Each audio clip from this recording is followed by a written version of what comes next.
और पढ़ाएगी तो इसका समाज पढ़ जाएगा, और पढ़ जाएगा तो हमारे वेद पुराण में जो चौपाई लिखी है, हमारे रामचरितमानस में जो लिखा है वो झूठा हो जाएगा। क्या लिखा है? ढोलक मारे शूद्र पशुनारी, ये सब ताड़न के हैं अधिकारी। सावित्री यदि पढ़ाएगी, चौपाई झूठी हो जाएगी, चौपाई झूठी हो जाएगी।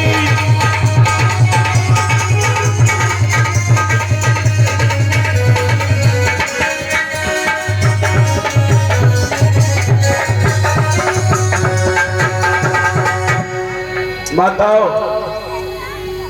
राम राम करती हो, सीताराम करती हो, हाँ? रामलीला कहीं हो जाए तो वहां भी लाली लिपस्टिक लगा के मावर धर के चलो आज तो ताड़का मरिए, आज तो रावण वध होगा, वो चली जी आज तो सीता हरण हुई है। एक एक घटना को बड़ा ध्यान में रखती है।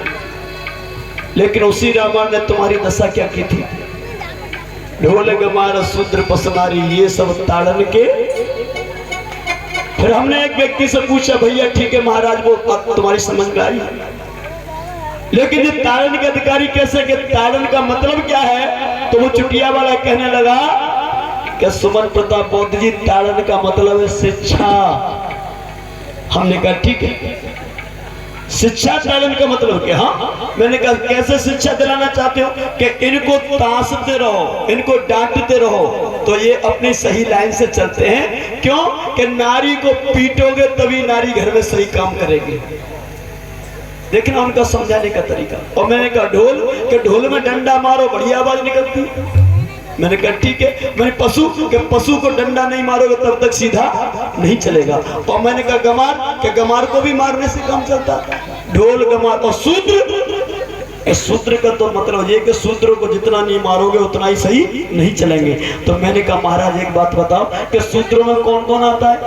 कि ये तो तुम्हें पता होगा, मैंने फिर भी बता दो कौन कौन आता है। कि शूद्रों में ठाकुर ब्राह्मण बनिया को छोड़ के और जितने वो सभी शूद्रों में ही आते हैं। मैंने कहा यादव भी आते हैं क्या? हाँ। मैंने कुशवा भी आते हैं क्या? हाँ। मैंने कहा तेली के वो भी आते हैं।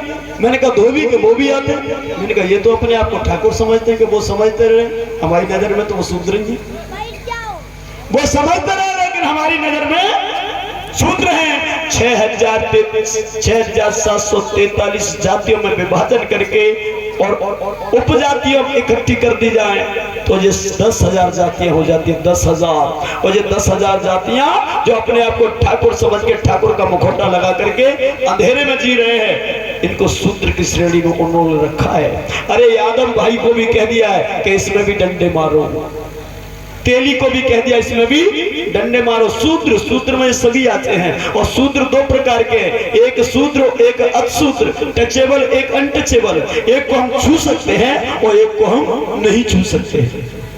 अब छूने वाला ना छूने वालों के बीच में भेद कर दिया। क्या भेद कर दिया? बहुत अच्छी बात बता रहा हूँ, संगठन की बात बता रहा हूँ, आज समझ लीजिए। छूने वाले ना छूने वालों के बीच में भेद कर दिया कि ब्राह्मण की अगर शादी होगी तो ब्राह्मण की शादी में बनिया भी जाएगा, ठाकुर भी जाएगा। और वर्ण कितने हैं जी? ब्राह्मण, क्षत्रिय और वैश्य। ब्राह्मण की शादी हो रही है, दोनों वर्ण जा रहे हैं। बनिया की शादी हो रही तो ब्राह्मण भी जा रहा है, क्षत्रिय भी जा रही है। और क्षत्रिय की शादी हो रही तो वैश्य भी जा रहा है और ब्राह्मण भी जा रहा है। और शूद्र की शादी हो तो ये तीनों लोग आते हैं।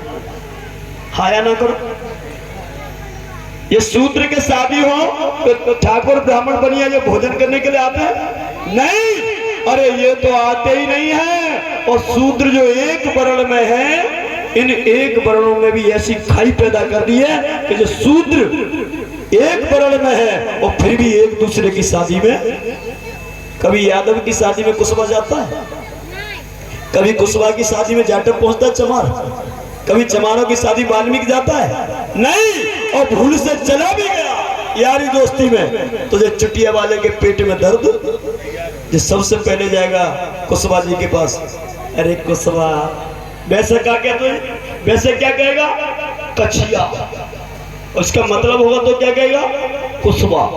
और फिर कहेगा, अरे कुशवा जी कछु तो धर्म कर्म की बात करो, कछु तो करो। कहे एक तुमने नेकू सफाई कटवा डाली के बात का है गई कि तुम जाटव के भोजन करिए, खाना जाटव के खा लिया साहब। अब भयो सुबह आगे से हमें ऐसी गलती, मतलब ये भाईचारा तो बनाना चाहते थे, लेकिन इन्होंने अपने धर्म का बीच में आड़ंगा डाल के इनको फिर दूरी पैदा कर दी है। अगर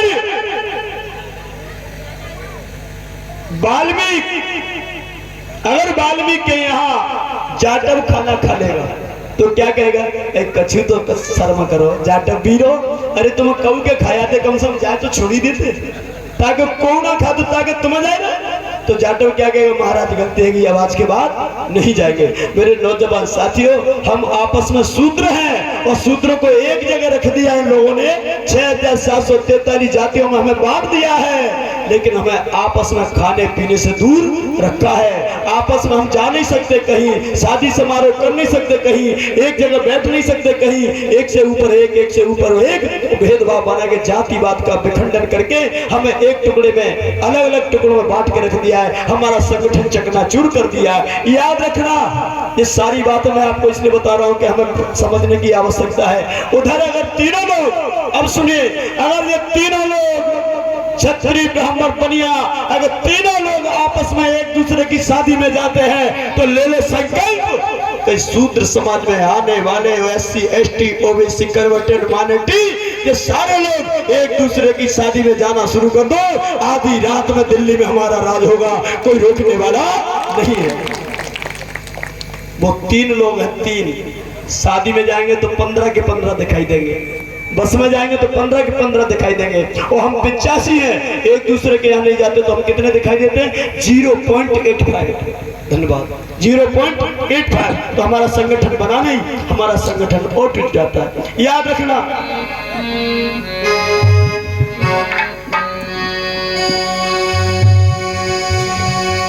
धूल और माटी गोबर भी सावित्री पे डाली जाती है। याद रखो माताओं, धूल माटी गोबर फेंका जाता है माता सावित्री पे। धूल माटी गोबर भी सावित्री पे डाली जाती है, और इसके बाद भी सावित्री रोज पढ़ाने जाती है। भैया रोज पढ़ाने जाती है।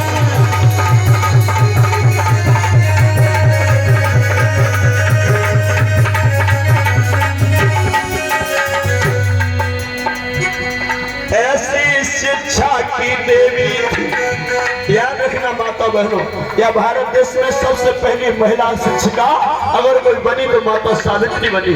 इसलिए मैं तुम्हें बता देना चाहता हूँ कि महिलाओं, बेटियों और मेरी माताओं, तुम्हें पढ़ाने लिखाने का काम इस देश में किया है तो किसी सरस्वती, काली और दुर्गा ने नहीं किया है। अगर तुम्हें पढ़ाने लिखाने का काम तुम्हें नहीं, ब्राह्मण भाइयों की बेटी को से लेकर के, ब्राह्मण भाइयों से लेकर के वाल्मीकि तक की बहन बेटियों को अगर पढ़ाने लिखाने का काम किया है तो किसी 33 करोड़ देवी देवताओं ने नहीं, माता सावित्रीबाई फुले ने किया है। क्योंकि इनकी पूजा हमारे घरों में होना चाहिए, ये आदर्श है हमारा।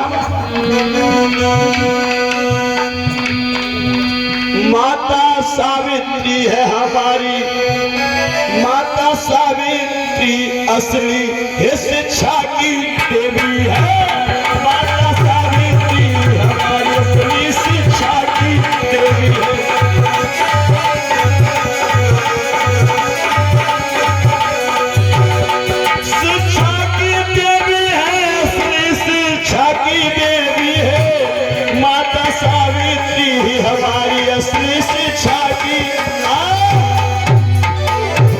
अब जरा चिल्ला के बता दो, शिक्षा की देवी का नाम क्या है? अब तो चिल्ला के बताओ, सभी बोलो, शिक्षा की देवी का नाम क्या है? 2 घंटा तो हो गए मैं शिक्षा के पीछे पढ़ते पढ़ते। हेलो, शिक्षा की देवी का नाम क्या है? अब तो बोल सकते हो। माता सावित्री बाई, और जोर से बोलो, क्या नाम है? अब भूलोगी तो नहीं? अगर कोई तुमसे कहे कि शिक्षा की देवी सरस्वती है और जा रोजाना ऐसे 5 छीके जावे करे, 2 अगरबत्ती लगा के जावे करे, तो तुम्हें पास करने वाली नहीं है। और सावित्री बाई फुले की तस्वीर पर अगरबत्ती लगा के चले जाओ और पढ़ो मत, तो सावित्री बाई फुले भी पास नहीं करेगी। समझ में आ रहा? भगवान बुद्ध की प्रतिमा जो स्टेचू है, जो मूर्ति है, इन पर रोजाना ऐसे झुको, फूल चढ़ाओ, अगरबत्ती लगाओ, कैंडल जलाओ और पेपर देने चले जाओ और एक दिन भी पढ़ो मत, पास हो जाओगे नहीं। तो चाहे भगवान बुद्ध हो चाहे कोई भी हो, कर्म हमें करना ही पड़ेगा, लेकिन पहचान हमें ये रखनी पड़ेगी कि हमें पूजा भी उसी की करनी है जो करने के लायक हो, जो वास्तव में पूजा का अधिकारी हो। जिसने हमारे लिए कुछ किया ही नहीं, हम पूजा पाठ उनका क्यों करें? जिसने हमारे लिए कुछ किया ही नहीं, हम क्यों करें? तो याद रखना, आज के बाद कहीं पर भी कोई कथा करता है या करती है और किसी ने पूछ लिया कि मेरी बहनों बताओ तुम्हें शिक्षा किसने दिलाई, तो बाबा साहब का नाम तो बाद में लेना, तुम छूट दे कह देना कि हमें शिक्षा के लायक माता सावित्री बाई फुले ने बनाया। लेकिन बाबा साहब ने संविधान में अधिकार लिख दिया कि कोई माई का लाल, कोई दुनिया की ताकत अब हमें पढ़ने से रोक नहीं सकती। ये बाबा साहब ने अपने संविधान में तुम्हें राइट दे दिया, कानून दे दिया, ये बाबा साहब ने दिया। और बाबा साहब संविधान नहीं बनाते तो आज भी वही दशा होती, ढोल गमार शूद्र पसुनारी हो ये सब डंडा के अधिकारी। तुम्हें शिक्षा आज भी नहीं मिलती। वो अपने वेद पुराण की दुहाई देते, देखो रामचरितमानस में काले को तुम्हारी कल शिक्षा ही नहीं। और शूद्र स्त्रीणा न थिए, तो ये संस्कृत में लिखा है कि शूद्र स्त्रीणा न थिए, तो शूद्र और स्त्रियों को शिक्षा प्राप्त करने का अधिकार नहीं है, तो फिर तुम्हें रोक दिया जाता। लेकिन वो चौपाई बदल दी मेरे बाबा साहब ने, वो चौपाई बाबा साहब ने बदल दी। ढोल गमार शूद्र पसुनारी ये सब तारण के अधिकारी जो बाबा साहब ने हटा दिया। और बाबा साहब ने कौन सी चौपाई कह दी, वो बात आपकी समझ में आया तो मेरे बाप के लिए जो होता समर्थन तारीफ से दे देना। क्या कि आज की बेटी ना अबला नारी और पढ़े लिखे जे बने अधिकारी। अब ये अबला नहीं है, अब जो पढ़ेगी लिखेगी और अधिकारी भी बनेगी। और आप देख रहे हो हमारे देश की प्रथम कुर्सी, पहली कुर्सी राष्ट्रपति की होती है, और राष्ट्रपति की प्रथम कुर्सी पे आज कौन बैठी है? कौन है? कौन है? महिला। पहली बात तो महिला है, उनका नाम क्या है? द्रौपदी मुर्मू। कौन से कास्ट से है? आदिवासी है। तो अब बजाओ जोरदार ताली बाबा साहब के लिए। एक आदिवासी को इन लोगों ने अदना व्यक्ति समझा, फर्श पर बैठने वाला समझा। फर्श पर बैठने वाले अदना को मेरे बाबा साहब ने फर्श से अर्श पर पहुंचा दिया, ऊंच पर पहुंचा दिया और छोटे से बहुत बड़ा कर दिया। आज राष्ट्रपति की कुर्सी से बड़ी कोई कुर्सी नहीं होती है।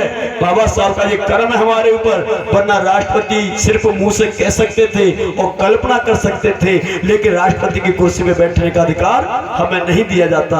आज जो कुछ भी मान सम्मान बड़प्पन जो मिला है, दौलत मिली है, शोहरत मिली है, ताकत मिली है, इज्जत मिली है, बरकत मिली है, ये किसी 33 करोड़ देवी देवताओं की बदौलत नहीं है, ये परम पूज्य बाबा साहब डॉक्टर भीमराव अंबेडकर जी की बदौलत है। आप देख रहे हैं घड़ी ने भी 5:10 कर दिए।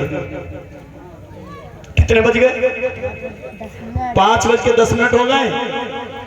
और मुझे यहाँ से चलते चलते 5:15 बज जाएंगे, 5 मिनट लगे ही जाएंगे। और रात को फिर मुझे 8 बजे आना है। और आज रात 8 बजे यदि मैं आ गया, तुम आ जाना टाइम से। अगर मैं रात 8 बजे आ गया तो फुर्सत में आना, रजाई गद्दा सोल रख के लाना। तुम ये मत सोचना कि आज गुरुजी 12 बजे छोड़ देंगे, नहीं। आज तो हो सकता है हम 2 बजे आ जाए, 3 बजे आ जाए, क्योंकि 1-1:30 तो कल ही बज गया था। आज लास्ट का दिन है, बातें बहुत हैं, समझाने की भी बातें, सुनाने की भी है। तो मैं आपसे निवेदन करना चाहूंगा कि आज रात्रि को ठीक 8 बजे आप यहाँ भाई बहन उपस्थित हों। और मैं जानता हूँ कि आज हमारी सोच से भी ज्यादा पब्लिक आएगी। जितना हम नहीं समझ रहे उतने भी ज्यादा आज आएंगे, मैं जानता हूं। तो आज बहुत ही अच्छी बात है रात को मैं बताने वाला हूं, और प्लस झांकियां भी निकल ही जाएंगी बड़ी सुंदर सुंदर। इसलिए आप लोग टाइम से भोजन से निवृत्त हो जाइए और ठीक 8 बजे से पंडाल में आने की कोशिश करना। बोले बुद्ध भगवान की दया हो, करुणा हो। भाई बहुत बहुत साधुवाद हमारे संदेश जी को।